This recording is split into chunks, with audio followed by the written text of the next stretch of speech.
Hi students, welcome to commerce tutorial. ഇന്ന് നമ്മൾ discuss ചെയ്യാൻ പോകുന്നത് പ്രൈസിംഗ് എന്ന ചാപ്റ്ററിലെ ലാസ്റ്റ് ആൻഡ് ഫൈനൽ ടോപ്പിക്കായ pricing policy and methods of pricing policy എന്നീ ടോപ്പിക്സ് ആണ് ഇന്ന് നമ്മൾ ഡിസ്കസ് ചെയ്യുന്നത്. ഫസ്റ്റ് ഓഫ് ഓൾ, എന്താണ് പ്രൈസിംഗ് പോളിസി? പ്രൈസിംഗ് പോളിസി എന്ന് പറഞ്ഞാൽ it refers to how a company set the prices of its products and services based on cost, value, demand and competition.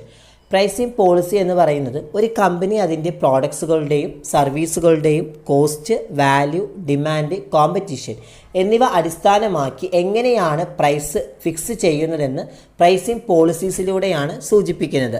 Managers also must take into account current market conditions when developing pricing strategies to ensure that the prices they choose fit market conditions. മാനേജർമാർ select ചെയ്യുന്ന പ്രൈസുകൾ മാർക്കറ്റിങ്ങിൻ്റെ സിറ്റുവേഷൻസുകൾക്ക് അനുയോജ്യമാണെന്ന് ഉറപ്പുവരുത്തുന്നതിനായിട്ടാണ് pricing സ്ട്രാറ്റജീസുകൾ develop ചെയ്യപ്പെടുന്നത്. Next, methods of pricing or pricing policies. There are three methods of pricing or pricing policy. First one, cost based pricing policies. Second one, demand based pricing policies. Third one, competition based pricing policy. അതിലെ first point ആണ് cost based pricing policy. This policy of setting price essentially on the basis of the total cost per unit is known as cost oriented pricing policies. Cost oriented pricing policy എന്ന് പറഞ്ഞാൽ ഒരു യൂണിറ്റിന് total കോസ്റ്റിൻ്റെ അടിസ്ഥാനപരമായി price fix ചെയ്യുന്ന പോളിസീസിനെയാണ് cost based pricing policy എന്ന് പറയുന്നത്. The following are the four methods of pricing which fall under cost oriented pricing policy. Cost oriented pricing പോളിസീസിന് അണ്ടറിൽ 4 മെത്തേഡ്സുകളാണ് പറയുന്നത്. Cost plus pricing, target pricing, marginal cost pricing, break even pricing. First of all, എന്താണ് cost plus pricing? This is the most commonly used pricing method. Under this method the cost of production is calculated and a margin of profit is added to it determine the price. This method is also known as markup pricing. Cost plus pricing എന്ന് പറഞ്ഞാൽ ഇത് ഏറ്റവും സാധാരണയായിട്ട് നമുക്ക് use ചെയ്യാൻ സാധിക്കുന്ന രീതിയിലുള്ള pricing മെത്തേഡാണ് കോസ്റ്റ് പ്ലസ് പ്രൈസിംഗ് എന്ന് പറയുന്നത്. ഈ മെത്തേഡ്സിൻ്റെ കീഴിൽ കോസ്റ്റ് ഓഫ് പ്രൊഡക്ഷൻ കാൽക്കുലേറ്റ് ചെയ്യുകയും അതിൻ്റെ പ്രൈസ് നിർണ്ണയിക്കാൻ വേണ്ടിയിട്ട് മാർജിൻ ഓഫ് പ്രോഫിറ്റ് ആഡ് ചെയ്യുകയും ചെയ്യുന്ന പ്രോസസ്സാണ് കോസ്റ്റ് പ്ലസ് പ്രൈസിംഗ് എന്ന് പറയുന്നത്. ഇത്തരം പ്രൈസിംഗ് മെത്തേഡ്സുകളെ നമ്മൾ മാർക്കപ്പ് പ്രൈസിംഗ് എന്നും പറയുന്നു. Next, advantages of cost plus pricing. Cost plus പ്രൈസിങ്ങിൻ്റെ ഗുണങ്ങൾ എന്തെല്ലാമാണ്? First point, this method is appropriate when it is difficult to forecast the future demand. Future demand forecast ചെയ്യാൻ പ്രയാസമുള്ളപ്പോൾ ഈ ഒരു മെത്തേഡ്സ് അനുയോജ്യമായിട്ടാണ് വരുന്നത്. Next, this method guarantees recovery of cost, hence it is the safest method. ഈ method cost recover ചെയ്യാനുള്ള guarantees provide ചെയ്യുന്നുണ്ട്. അതിനാൽ തന്നെ ഇത്തരം മെത്തേഡ്സുകൾ ഏറ്റവും സുരക്ഷിതമായിട്ടുള്ള മെത്തേഡായിട്ടാണ് പറയപ്പെടുന്നത്. It helps to set the price easily. Cost plus പ്രൈസിങ്ങിലൂടെ ഈസി ആയിട്ട് പ്രൈസ് സെറ്റ് ചെയ്യാൻ സഹായിക്കുന്ന ഒരു മെത്തേഡാണ് കോസ്റ്റ് പ്ലസ് പ്രൈസിംഗ് മെത്തേഡ് എന്ന് പറയുന്നത്. പ്രൈസ് ഈസി ആയിട്ട് സെറ്റ് ചെയ്യാൻ സഹായിക്കുന്ന ഒരു മെത്തേഡാണ് cost plus pricing. Next, both single product and multi product firm can apply this method for pricing. Single product, multi product സ്ഥാപനങ്ങൾ എന്നിവയ്ക്ക് പ്രൈസിങ്ങിനായിട്ട് ഈ മെത്തേഡ്സ് പ്രയോഗിക്കാവുന്നതാണ്. Next, it ensure stability in pricing. Cost plus പ്രൈസിങ്ങിൽ പ്രൈസിങ്ങിനൊരു സ്ഥിരത അത് ഉറപ്പാക്കുന്നുണ്ട് ഇത്തരം മെത്തേഡ്സുകളിലൂടെ. അഥവാ കോസ്റ്റ് പ്ലസ് പ്രൈസിംഗ് മെത്തേഡ്സിലൂടെ പ്രൈസിങ്ങിൻ്റെ സ്റ്റെബിലിറ്റി ഉറപ്പാക്കുന്നുണ്ട്. Next, if this method is adopted by all firms within the industry the problem of price war can be avoided. ഇൻഡസ്ട്രീസിലെ എല്ലാ സ്ഥാപനങ്ങളും ഈ മെത്തേഡ്സ് സ്വീകരിക്കുകയാണെങ്കിൽ പ്രൈസ് വാർ, അതുപോലെ തന്നെ പ്രൈസിംഗ് പ്രോബ്ലംസുകൾ ഇതൊക്കെ നമുക്ക് അവോയ്ഡ് ചെയ്യാൻ സാധിക്കും. Next, disadvantages of cost plus pricing. എന്തൊക്കെ പോരായ്മകളാണ് കോസ്റ്റ് പ്ലസ് പ്രൈസിങ്ങിനുള്ളത്? ഒന്നാമത്, this method ignore the effect of demand. എന്ന് വെച്ച് കഴിഞ്ഞാൽ കോസ്റ്റ് പ്ലസ് പ്രൈസിങ് മെത്തേഡ്സിലെ അതിൻ്റെ അണ്ടറിൽ വരുന്ന എഫക്റ്റ് ഓഫ് ഡിമാൻഡ് അഥവാ ഡിമാൻഡിൻ്റെ എഫക്റ്റ് എന്താണ് ഇഗ്നോർ ചെയ്യുന്നുണ്ട്. Next, it does not consider the force of market and competitions.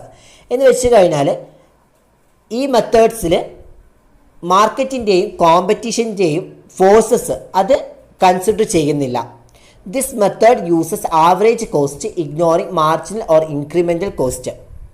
Cost plus pricing മെത്തേഡ്സിൽ ആകെ യൂസ് ചെയ്യുന്ന കോസ്റ്റ് എന്ന് പറയുന്ന ആവറേജ് കോസ്റ്റ് മാത്രമാണ്. മാർജിനൽ കോസ്റ്റും ഇൻക്രിമെൻ്റൽ കോസ്റ്റും ഇവിടെ എന്താണ് പരിഗണിക്കുന്നില്ല അഥവാ ഇഗ്നോർ ചെയ്യപ്പെടുകയാണ് ചെയ്യുന്നത്. This method give too much importance for the precision of allocation of cost. Precision of allocation of cost ഏറ്റവും കൂടുതലായിട്ട് പ്രാധാന്യം നൽകുന്ന ഒരു മെത്തേഡാണ് കോസ്റ്റ് പ്ലസ് പ്രൈസിങ് മെത്തേഡ് എന്ന് പറയുന്നത്. ഇനി നെക്സ്റ്റ് മെത്തേഡാണ് target pricing. This method is similar to cost plus pricing. Cost plus പ്രൈസിങ്ങിൻ്റെ സിമിലർ ആയിട്ട് വരുന്ന മറ്റൊരു മെത്തേഡാണ് target pricing. Under this method price is fixed in such a way as to get the desired rate of return on the investment. This method is also called rate of return pricing. Target pricing എന്ന് പറയുന്നത് cost plus പ്രൈസിങ്ങുമായിട്ട് similar ആയിട്ട് വരുന്നതാണ്. മാത്രമല്ല ഈ മെത്തേഡ്സിൻ്റെ കീഴിൽ ഇൻവെസ്റ്റ്മെൻറ്റ്സിന് ആവശ്യമുള്ള right of returns ലഭിക്കുന്ന വിധത്തിൽ പ്രൈസ് ഫിക്സ് ചെയ്യുന്നു. അത്തരം രീതിയാണ് നമ്മൾ റൈറ്റ് ഓഫ് റിട്ടേൺ പ്രൈസിംഗ് എന്ന് പറയുന്നത്. Next, advantages of target pricing or rate of return pricing. Rate of return പ്രൈസിങ്ങിൻ്റെ ഗുണങ്ങൾ എന്തെല്ലാം എന്നാണ് ഇനി പറയുന്നത്. ഒന്നാമത്തത്, this method guarantees a certain rate of return on investment. ഈ മെത്തേഡ്സ് ഇൻവെസ്റ്റ്മെൻറ്റ്സിന് ഒരു റൈറ്റ് ഓഫ് റിട്ടേൺസ് ഉറപ്പ് നൽകുന്നുണ്ട്. Next, this method can be used for pricing new product. പുതിയ പ്രോഡക്ട്സുകൾക്ക് പ്രൈസ് ഫിക്സ് ചെയ്യാൻ ഈ മെത്തേഡ്സ് ഉപയോഗിക്കാം. Next, this is a long term price policies. Target pricing method എന്ന് പറയുന്നത് ലോങ് ടേം പ്രൈസിങ് പോളിസിയാണ്. Next, disadvantages of target pricing. Target പ്രൈസിങ്ങിൻ്റെ പോരായ്മകൾ എന്തെല്ലാമാണ്? ഒന്നാമത്തെ പറയുന്നത്, this method is not practical when there is a tough competition in a market. എന്ന് വെച്ച് കഴിഞ്ഞാൽ ഒരു മാർക്കറ്റിൽ ടഫസ്റ്റ് കോമ്പറ്റീഷൻസ് ഉണ്ടാകുമ്പോൾ ഇത്തരം മെത്തേഡ്സുകൾ ഉപയോഗിക്കാൻ സാധിക്കില്ല. Next, this method ignore the demand of the product. Target pricing മെത്തേഡ്സിൽ പ്രോഡക്ട്സിൻ്റെ ഡിമാൻഡ് ഇഗ്നോർ ചെയ്യപ്പെടുന്നുണ്ട്. Next, it is difficult to predetermine the cost of the products. പ്രോഡക്ട്സുകളുടെ പ്രൈസ് മുൻകൂട്ടി നിശ്ചയിക്കുന്നത് ബുദ്ധിമുട്ടാണ്. Next, marginal cost pricing. This method is based on the techniques of marginal costing. Techniques of marginal കോസ്റ്റിങ്ങിൻ്റെ അടിസ്ഥാനത്തിൽ വരുന്ന ഒരു മെത്തേഡാണ് മാർജിനൽ കോസ്റ്റ് പ്രൈസിംഗ് എന്ന് പറയുന്നത്. Cost of production is divided into to, fixed cost and variable cost. Cost of പ്രൊഡക്ഷൻ്റെ അണ്ടറിൽ രണ്ട് കോസ്റ്റ് ആയിട്ടാണ് മാർജിനൽ കോസ്റ്റ് പ്രൈസിങ്ങിൽ പറയുന്നത്. ഒന്ന് ഫിക്സഡ് കോസ്റ്റും രണ്ട് വേരിയബിൾ കോസ്റ്റും. ഫിക്സഡ് കോസ്റ്റ് എന്ന് പറയുന്നത് it remain the constant up to a certain level of output. Fixed cost എന്ന് പറയുന്നത് എപ്പോഴും കോൺസ്റ്റൻ്റ് ആയിരിക്കും. എ സർട്ടൻ ലെവൽ ഓഫ് ഔട്ട്പുട്ടിൻ്റെ ഒക്കെ കേസിലും എന്താണ് കോൺസ്റ്റൻ്റ് ആയിരിക്കും അഥവാ ഫിക്സഡ് ആയിരിക്കും. നെക്സ്റ്റ്, വേരിയബിൾ കോസ്റ്റ് എന്ന് പറയുന്നത് variable cost changes with change in number of unit produce ചെയ്ത യൂണിറ്റ്സുകളുടെ ടോട്ടൽ നമ്പർ അതിൽ വരുന്ന ചേഞ്ചസും അതുപോലെ തന്നെ അതിൻ്റെ അണ്ടറിൽ വേരിയബിൾ കോസ്റ്റിലും ചേഞ്ചസ് വരുന്നുണ്ട്. അപ്പോൾ ഇത്തരം കാര്യങ്ങളാണ് നമ്മുടെ മാർജിനൽ കോസ്റ്റ് പ്രൈസിങ്ങിൽ പറയുന്നത്. Next, advantages of marginal cost pricing. അതിൽ ഫസ്റ്റ് അഡ്വാൻറ്റേജസ് ആണ്, this method is very useful in A competitive market. Competitive മാർക്കറ്റിൽ ഏറ്റവും കൂടുതലായിട്ട് യൂസ് ചെയ്യുന്ന ഒരു മെത്തേഡാണ് marginal cost pricing. Next, this method helps in optimum allocation of resources. It is particularly useful when the products have low demand. Optimum allocation of റിസോഴ്സസിനെ ഏറ്റവും കൂടുതൽ help ചെയ്യുന്ന ഒരു മെത്തേഡാണ് മാർജിനൽ കോസ്റ്റ് പ്രൈസിങ് എന്ന് പറയുന്നത്. It is a particularly useful when the product have a low demand. എന്ന് വെച്ച് കഴിഞ്ഞാൽ പ്രോഡക്ട്സുകൾക്ക് കുറഞ്ഞ ഡിമാൻഡ് ഉള്ളപ്പോൾ ഇത് പ്രത്യേകിച്ചും നമുക്ക് എഫക്റ്റീവ് ആയിട്ടുള്ള ഒന്നാണ് മാർജിനൽ കോസ്റ്റ് പ്രൈസിങ് എന്ന് പറയുന്നത്. Next, this method is suitable to pricing over the life cycle of the products. എന്ന് വെച്ച് കഴിഞ്ഞാൽ പ്രോഡക്റ്റിൻ്റെ ലൈഫ് സൈക്കിളിൽ പ്രൈസ് ഫിക്സ് ചെയ്യാൻ ഈ പറയുന്ന മാർജിനൽ മെത്തേഡ്സ് അനുയോജ്യമാണ്. Next, it is the most suitable method of short run pricing എന്ന് വെച്ച് കഴിഞ്ഞാൽ ഷോർട്ട് റൺ പ്രൈസിങ്ങിന് ഏറ്റവും അനുയോജ്യമായ മെത്തേഡാണ് marginal cost pricing. Next, this method is useful at the time of introducing A new product. ഒരു പുതിയ product introduce ചെയ്യുന്ന സമയത്ത് ഈ മെത്തേഡ് ഉപയോഗപ്രദമാണെന്നാണ് പറയുന്നത്. Next, disadvantages of marginal costing. എന്തൊക്കെ പോരായ്മകളാണ് മാർജിനൽ കോസ്റ്റിംഗ് പ്രൈസിങ്ങിനുള്ളത്? ഒന്നാമത്തത്, firm may not be able to cover up cost and earn a fair return on capital employed. ഇവിടെ സ്ഥാപനങ്ങൾക്ക് അഥവാ ഓർഗനൈസേഷൻസുകൾക്ക് കോസ്റ്റുകൾ മറയ്ക്കാനും അതുപോലെ തന്നെ ക്യാപിറ്റൽ എംപ്ലോയിഡിന് ന്യായമായിട്ടുള്ള രീതിയിൽ റിട്ടേൺസ് പ്രൊവൈഡ് ചെയ്യാനുമൊന്നും സാധിക്കില്ല. Next, it require a better understanding of marginal costing techniques എന്ന് വെച്ച് കഴിഞ്ഞാൽ ഇതിന് മാർജിനൽ കോസ്റ്റിംഗ് ടെക്നിക്സുകളെക്കുറിച്ച് നന്നായി മനസ്സിലാക്കേണ്ടതുണ്ട്. Next, when cost are decreasing this method is not suitable because it will result losses എന്ന് വെച്ച് കഴിഞ്ഞാൽ കോസ്റ്റ് കുറയുമ്പോൾ ഈ മെത്തേഡ് അനുയോജ്യമായി വരില്ല, കാരണം ഇത് ലോസസിന് കാരണമാവുകയും ചെയ്യും. Next, this method is not suitable for long run. Marginal cost pricing method എന്ന് പറയുന്നത് ലോങ് റണ്ണുമായിട്ട് സ്യൂട്ടബിൾ ആവുന്ന കാര്യമല്ല, അഥവാ ലോങ് റൺ മെത്തേഡ് എന്താണ് മാർജിനൽ കോസ്റ്റ് പ്രൈസിങ്ങിൽ സാധ്യമല്ല എന്നാണ് പറയുന്നത്. നെക്സ്റ്റ്, ലാസ്റ്റ് ആൻഡ് ഫൈനൽ മെത്തേഡാണ് കോസ്റ്റ് ബേസ്ഡ് പ്രൈസിങ് പോളിസീസിൻ്റെ last and final method break even pricing. എന്താണ് break even pricing? In this case the firm determine the level of sales needed to cover all the relevant fixed and variable cost. The break-even price is the price at which the sales revenue is equal to the cost of goods sold. Break-even pricing എന്നോട് ഉദ്ദേശിക്കുന്നത് relevant ആയിട്ടുള്ള എല്ലാ fixed and variable കോസ്റ്റുകളും വഹിക്കുന്നത് ആവശ്യമായ level of sales organisation അല്ലെങ്കിൽ firms നിർണ്ണയിക്കുന്ന പോലെ ആയിരിക്കും. മാത്രമല്ല ഇവിടെ എന്താണ് നമ്മുടെ ഈ സെയിൽസ് റവന്യൂസ് സെയിൽ ചെയ്യുന്ന ഗുഡ്സുകളുടെ പ്രൈസിന് തുല്യമായ പ്രൈസാണ് ബ്രേക്ക് ഈവൻ പ്രൈസ് എന്ന് പറയുന്നത്. അഥവാ നമ്മൾ സെയിൽസ് റവന്യൂസിന് വിൽക്കുന്ന തരത്തിലുള്ള ഗുഡ്സുകളുണ്ടായിരിക്കും. അത്തരം ഗുഡ്സുകൾക്ക് തുല്യമായിട്ടുള്ള രീതിയിലായിരിക്കും ഈ പറയുന്ന ബ്രേക്ക് ഈവൻ സെയിൽ പ്രൈസ് എന്ന് പറയുന്നത്. അപ്പോൾ ഇത്രയും മെത്തേഡ്സുകളാണ് നമ്മുടെ ഈ കോസ്റ്റ് ബേസ്ഡ് അല്ലെങ്കിൽ കോസ്റ്റ് ഓറിയൻറ്റഡ് പ്രൈസിംഗ് പോളിസീസിൽ പറയുന്നത്. നെക്സ്റ്റ് മെത്തേഡ്സ് ആണ് demand based pricing policy. Demand based pricing policy refers to a pricing method in which the price of a product is finalized according to its demand.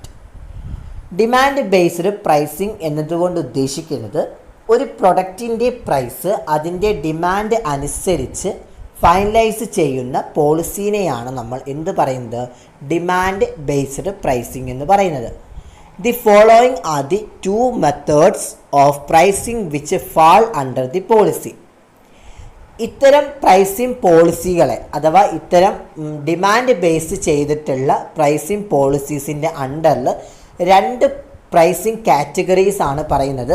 ഒന്ന് differential പ്രൈസിങ്ങും 2 premium പ്രൈസിങ്ങും. എന്താണ് differential pricing എന്ന് പറഞ്ഞാൽ? Under this method the same product is sold at different price to different customers in different places and at different periods. Differential pricing എന്നതുകൊണ്ട് ഉദ്ദേശിക്കുന്നത് ഈ ഒരു മെത്തേഡ്സിൻ്റെ കീഴിൽ ഒരേ പ്രോഡക്റ്റ് വിവിധ കസ്റ്റമേഴ്സുകൾക്ക് വിവിധ സ്ഥലങ്ങളിൽ വ്യത്യസ്തമായിട്ടുള്ള പീരീഡ്സുകളിൽ ഡിഫറെൻറ്റ് പ്രൈസിന് സെല്ല് ചെയ്യുന്ന പ്രോസസ്സിനെയാണ് ഡിഫറൻഷ്യൽ പ്രൈസിംഗ് എന്ന് പറയുന്നത്. Next, premium pricing. A firm may charge a little higher if its products have some additional special features as compared to major competitors. Premium pricing എന്ന് പറഞ്ഞാൽ പ്രധാനപ്പെട്ട അല്ലെങ്കിൽ മേജറായിട്ടുള്ള കോമ്പറ്റീറ്റേഴ്സുകളുമായിട്ട് അല്ലെങ്കിൽ പ്രധാനപ്പെട്ട കോമ്പറ്റീറ്റേഴ്സുകളുമായിട്ട് താരതമ്യപ്പെടുത്തുമ്പോൾ അതിൻ്റെ പ്രോഡക്ട്സുകൾക്ക് ചില പ്രത്യേക സവിശേഷതകളുണ്ടെങ്കിൽ ഒരു ഓർഗനൈസേഷൻ അല്ലെങ്കിൽ ഒരു ഫേം അല്പം ഉയർന്ന റേറ്റിലായിരിക്കും ഈ പറയുന്ന പ്രൈസും കാര്യങ്ങളൊക്കെ ഈടാക്കുന്നത്. അപ്പോൾ അത്തരം പ്രൈസിങ്ങിനെയാണ് നമ്മൾ പ്രീമിയം പ്രൈസിങ് എന്നുകൊണ്ട് ഉദ്ദേശിക്കുന്നത്. അപ്പോൾ പ്രീമിയം പ്രൈസിങ് എന്ന് പറഞ്ഞു കഴിഞ്ഞാൽ നമ്മളുടെ കോമ്പറ്റീറ്റേഴ്സുകളുമായിട്ട് താരതമ്യപ്പെടുത്തുമ്പോൾ നമ്മുടെ പ്രോഡക്ട്സിന് എന്താണ് ഒരുപാട് സ്പെഷ്യൽ ഫീച്ചേഴ്സുകൾ ഉണ്ടെങ്കിൽ അത്തരം കേസുകളിൽ ആ ഒരു ഓർഗനൈസേഷൻസ് ആ ഒരു പ്രോഡക്റ്റിന് കുറച്ച് ഹയർ പ്രൈസ് ആയിരിക്കും കൊടുക്കുന്നുണ്ടാവുക അഥവാ ഈടാക്കുന്നുണ്ടാവുക. നെക്സ്റ്റ് കാറ്റഗറിയാണ് കോമ്പറ്റീഷൻ ബേസ്ഡ് പ്രൈസിങ് പോളിസീസ്. അപ്പോൾ പ്രൈസിങ് പോളിസീസിൻ്റെ മെത്തേഡ്സിൽ ലാസ്റ്റ് ആൻഡ് ഫൈനൽ കാറ്റഗറിയാണ് competition based pricing policies. It refers to a methods in which an organization considers the prices of competitors' products to set the price of its own products. Competition based pricing policy എന്ന് വെച്ച് കഴിഞ്ഞാൽ ഇവിടെ ഒരു organisation സ്വന്തം പ്രോഡക്ട്സുകളുടെ price fix ചെയ്യുന്നതിനായിട്ട് കോമ്പറ്റീറ്റേഴ്സുകളുടെ പ്രോഡക്ട്സിൻ്റെ price പരിഗണിക്കുന്ന ആ ഒരു പോളിസീനെയാണ് നമ്മൾ എന്ത് പറയുന്നത് കോമ്പറ്റീഷൻ ബേസ്ഡ് പ്രൈസിങ് പോളിസി എന്ന് പറയുന്നത്. ഇത്തരം പോളിസീൻ്റെ അണ്ടറിൽ രണ്ട് മെത്തേഡ്സുകളുണ്ട്. ഒന്ന് ഗോയിങ് റൈറ്റ് പ്രൈസിങ്ങും രണ്ട് കസ്റ്റമറി ഓർ കൺവെൻഷണൽ പ്രൈസിങ്ങും. Next going rate pricing. എന്താണ് ഗോയിങ് റൈറ്റ് പ്രൈസിങ് എന്ന് പറഞ്ഞാൽ it refers to fixing of price by a firm based largely on competitors prices. The price is usually fixed at the same prices as prevailing in the market. Going rate pricing എന്ന് പറഞ്ഞാൽ പ്രധാനമായും കോമ്പറ്റീറ്റേഴ്സുകളുടെ പ്രൈസുകളെ അടിസ്ഥാനമാക്കിയിട്ടുള്ള ഒരു company price നിശ്ചയിക്കുന്നതിനെയാണ് going rate pricing സൂചിപ്പിക്കുന്നത്. ഇവിടെ മാർക്കറ്റ്സിൽ നിലവിലുള്ള അതേ പ്രൈസിനാണ് സാധാരണയായിട്ട് ഈ ഗോയിങ് റൈറ്റിൻ്റെ പ്രൈസും ഫിക്സ് ചെയ്യുന്നത്. Next advantages of going rate pricing. അതിൻ്റെ ഫസ്റ്റ് അഡ്വാൻറ്റേജസ് എന്ന് പറയുന്നത് this method is found more suitable when cost are difficult to measure. എന്ന് വെച്ച് കഴിഞ്ഞാൽ കോസ്റ്റ് മെഷർ ചെയ്യാൻ ബുദ്ധിമുട്ടുള്ളപ്പോൾ ഈ മെത്തേഡ്സ് കൂടുതലായിട്ട് അനുയോജ്യമാണെന്നാണ് കണ്ടെത്തുന്നത്. Next this method is less expensive because calculation of cost and demand is not necessary. എന്ന് വെച്ച് കഴിഞ്ഞാൽ കോസ്റ്റ് ഡിമാൻഡ് എന്നിവയുടെ കണക്ക് കൂട്ടലൊക്കെ ആവശ്യമില്ലാത്തതിനാൽ ഈ മെത്തേഡ്സ് ഏറ്റവും വില കുറഞ്ഞതായിട്ടാണ് കണക്കാക്കപ്പെടുന്നത്. Next it is suitable to avoid the price war in oligopoly. എന്ന് വെച്ച് കഴിഞ്ഞാൽ ഒളിഗോപോളി മാർക്കറ്റ്സിൽ പ്രൈസ് വാർ ഒഴിവാക്കാൻ ഇത് കൂടുതലായിട്ട് ഹെൽപ്പ് ചെയ്യുന്നുണ്ട്. Next this can be used for pricing new products. എന്ന് വെച്ചാൽ പുതിയ പ്രോഡക്ട്സുകൾക്ക് പ്രൈസ് ഫിക്സ് ചെയ്യാൻ ഈ പറയുന്ന ഗോയിങ് റൈറ്റ് പ്രൈസിങ് യൂസ് ചെയ്യുന്നുണ്ട്. Next disadvantages of going rate pricing. This method is not suitable for long run pricing. Long run പ്രൈസിങ്ങിന് അനുയോജ്യമല്ലാത്ത പ്രൈസിങ് മെത്തേഡാണ് ഗോയിങ് റൈറ്റ് പ്രൈസിങ് എന്ന് പറയുന്നത്. Next cost of the products and other marketing factors are not considered at all under these policies. എന്ന് വെച്ച് കഴിഞ്ഞാൽ competition based പോളിസീസിൽ ഈ പറയുന്ന മാർക്കറ്റിംഗ് ഫാക്ടേഴ്സുകളും അതുപോലെ തന്നെ കോസ്റ്റ് ഓഫ് പ്രോഡക്ട്സ് ഒന്നും കൺസിഡർ ചെയ്യില്ല എന്നാണ് പറയുന്നത്. Next customary pricing. എന്താണ് customary pricing? It refers to fixing of prices according to customs or traditions. This method is used in the case of soft drinks and breads. എന്ന് വെച്ച് കഴിഞ്ഞാൽ customary pricing എന്നുകൊണ്ട് ഉദ്ദേശിക്കുന്നത് കസ്റ്റമേഴ്സിൻ്റെ customs traditions ഇവ മനസ്സിലാക്കിയിട്ട് പ്രോഡക്ട്സുകൾക്ക് price fix ചെയ്യുന്നതിനെയാണ് customary pricing എന്ന് പറയുന്നത്. ഇതിനെ നമ്മൾക്ക് കൺവെൻഷണൽ പ്രൈസിങ് എന്നും പറയാം. ഇത്തരം മെത്തേഡ്സുകൾ മെയിനായിട്ട് യൂസ് ചെയ്യുന്നത് സോഫ്റ്റ് ഡ്രിങ്ക്സ്, ബ്രെഡ്സ് എന്നീ കാര്യങ്ങൾക്കാണ്. Next advantages of customary pricing. എന്തൊക്കെ ഗുണങ്ങളാണ് കസ്റ്റമറി പ്രൈസിങ്ങിനുള്ളത്? ഒന്നാമത്തത് it is simple to follow. Easy ആയിട്ട് അല്ലെങ്കിൽ സിമ്പിളായിട്ട് നമുക്ക് എന്താണ് ഫോളോ ചെയ്യാൻ സാധിക്കും. Next it avoid a price war between competitors. Competitors തമ്മിലുള്ള ഒരു പ്രൈസ് വാർ അവോയ്ഡ് ചെയ്യാൻ സാധിക്കും. Next it brings harmonies and stability in the market. മാർക്കറ്റിൽ ഐക്യവും അതുപോലെ തന്നെ സ്റ്റെബിലിറ്റിയും ഒക്കെ എന്താണ് ക്രിയേറ്റ് ചെയ്യാൻ സാധിക്കുന്നുണ്ട് എന്നാണ് പറയുന്നത്. പിന്നെ ഡിസഡ്വാൻറ്റേജസ് ഓഫ് കസ്റ്റമറി പ്രൈസിങ്. എന്തൊക്കെ പോരായ്മകളാണ് കസ്റ്റമറി പ്രൈസിങ്ങിനുള്ളത്? ഒന്നാമത്തെ it fails to give better result under inflationary conditions and with the introduction of advanced technology. ഇവിടെ പറയുന്ന ഇൻഫ്ലേഷണറി സിറ്റുവേഷൻസിലും അതുപോലെ തന്നെ അഡ്വാൻസ്ഡ് ടെക്നോളജിയുടെ ഇൻട്രൊഡക്ഷൻസിലും ഏറ്റവും ബെറ്റർ ആയിട്ടുള്ള റിസൾട്ടുകൾ പ്രൊവൈഡ് ചെയ്യുന്നതിൽ കസ്റ്റമറി പ്രൈസിങ് പരാജയപ്പെടുന്നുണ്ട്. Next, it is not based on current market conditions. ഇത് നിലവിലെ മാർക്കറ്റ്സിലെ സിറ്റുവേഷൻസുകളെ അടിസ്ഥാനമാക്കിയിട്ടുള്ളതായിരിക്കില്ല. Next, sometimes the firm have to sacrifice the profits. ചിലപ്പോൾ സ്ഥാപനങ്ങൾ പ്രോഫിറ്റ് സാക്രിഫൈസ് ചെയ്യേണ്ട കേസുകളും വരാറുണ്ട് എന്നാണ് പറയുന്നത്.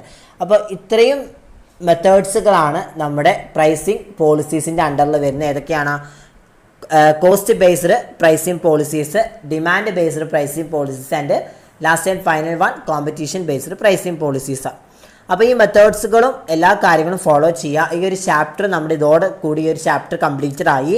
അപ്പോൾ ഈ ചാപ്റ്ററിൽ നമ്മൾ ഒരുവിധം എല്ലാ കാര്യങ്ങളും ഇമ്പോർട്ടൻസ് ആണ്. കാരണം രണ്ട് മാർക്കിനാണെങ്കിലും എസ് എ ആണെങ്കിലും ഷോർട്ട് എസ് എ ആണെങ്കിലും ഒക്കെ ചോദിക്കാൻ ചാൻസ് ഉള്ള ക്വസ്റ്റ്യൻ ആണ്. മെത്തേഡ്സും ഫാക്ടേഴ്സൊക്കെ എന്തായാലും പഠിച്ചു വെക്കുക. ഒബ്ജക്റ്റീവ്സും ഇത് സാധാരണഗതിയിൽ എപ്പോഴും ചോദിക്കുന്ന ക്വസ്റ്റ്യൻസ് ആണ്. പിന്നെ സ്ട്രാറ്റജീസുകൾ നമുക്ക് 2 മാർക്കിനൊക്കെ ആയിട്ട് ചോദിക്കാൻ ചാൻസ് ഉള്ള ക്വസ്റ്റ്യൻ ആണ്. അപ്പോൾ എന്തെങ്കിലും ഡൗട്ട്സ് ഉണ്ടെങ്കിൽ താഴെ കമൻറ്റ് ബോക്സിലിടുക, അല്ലെങ്കിൽ നെക്സ്റ്റ് ക്ലാസ്സിൽ ഞാൻ പറഞ്ഞു തരുന്നതായിരിക്കും. ദെൻ വീഡിയോ ഇഷ്ടപ്പെട്ടെങ്കിൽ ലൈക്ക് ചെയ്യുക, ഷെയർ ചെയ്യുക, സബ്സ്ക്രൈബ് ചെയ്യുക. Thank you.